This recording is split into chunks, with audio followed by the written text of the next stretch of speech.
I mentioned that there was a player that is almost universally hated amongst Islander fans. John Tavares. I'm going to revisit the day he left Long Island. It was July 1st, 2018. I remember where I was, what I was doing. I was grocery shopping at a local grocery store. I got the news from Twitter from Millie Friedman that Tavares was signing with the Maple Leafs, and my heart sank. Now, I can proudly say, 6 or 7 years later,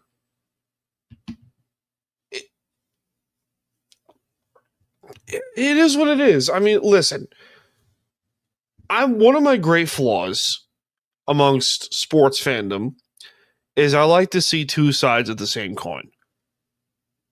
Looking back, if I were in the shoes of one John Tavares and I had the unique opportunity to go back home for a seven-year contract, $11 million per year, be like, you know what? I get to play for the Maple Leafs. I get to play for the great fan base. And they have a great fan base in Toronto. They really do. I mean, they get a bad rap. Kind of deservedly so up in Toronto. But they're a passionate fan base, and they know their puck. They know their hockey. And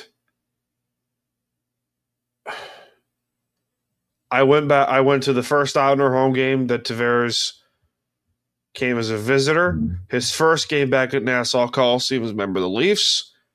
6-1 Islander win. Blowout, we know that story. If I were to share my thoughts, 7 years later on the move, there is a weird term called forgive but don't forget.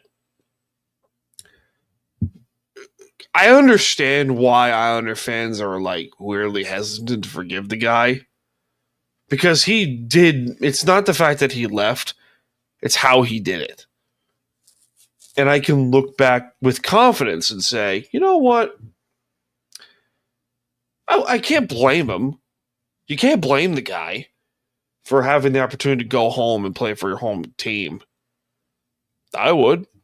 Hell, if I was, if I were in his shoes and I was playing for the San Jose Sharks or whatever, and the Islanders called me and said, "Hey, we want to sign you to this much money in this for this length of the contract," I'd be like, "Hell yeah, I would take it." Of course. Okay, better example. I was playing for Philadelphia or something like that, and the Islanders called me like, "Hey, we want to offer you this much and this much, blah blah blah, for this long." Okay, I'm in. Done. I'm in. You do it. You do it 90% of the time. You do it, and it's not like one of those. I understand that Islander fans want to boo the guy every time he touches the puck. As a member of the Leafs, when they play the Islanders, I get it. I completely understand it. Because it's how he left, and I understand that. However, I'm not going to sit here and say he didn't deserve a lot of praise when he was here on the island.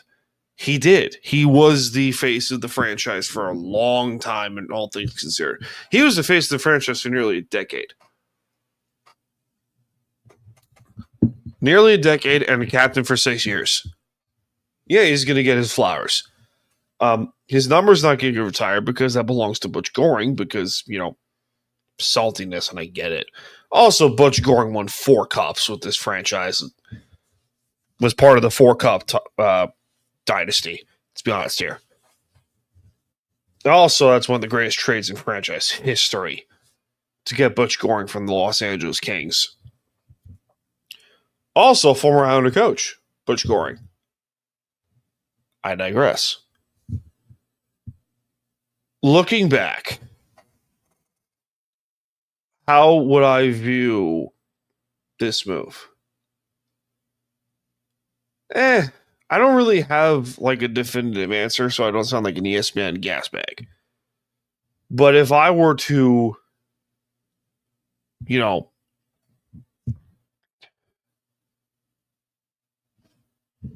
I don't know how to word this question. I don't know how to word it without making it sound like I'm ESPN. Because I don't want to be ESPN.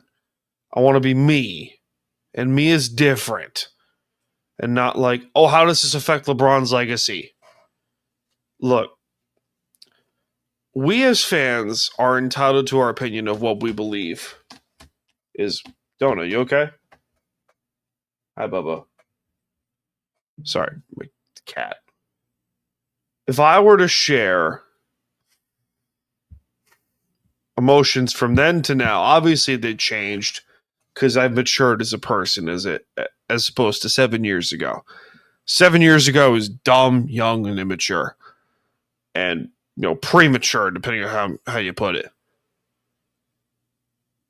I obviously didn't see things from the business perspective. I saw things from the emotional perspective, and only that. I think if John were to be given the opportunity again to come back to Long Island, I don't think he would do it because of the way the fans treated him on the way out. And that's understandable. I know that's a weird possibility to welcome the idea of John Tavares coming back to the Islanders, because that'd be ridiculous. Because, as the chance would say, they don't need him. They don't need him right now. They don't. And for the fans that will bicker and bitch and complain and say, John Tavares, traitor, I'm like, please. Yeah, it was bad the way he left. I can't disagree with that. But you're telling me you wouldn't take $77 million to go play for your home team? Come on. Come on. Be honest here. I'm not defending. Again, the feelings were justified. Booing Tavares every time he touched the puck, booing him in his first game back at Nassau. I get it. I completely understand both sides. But if you were to be offered $77 million to go play for your hometown club, you take that deal. 90% you would. Don't lie.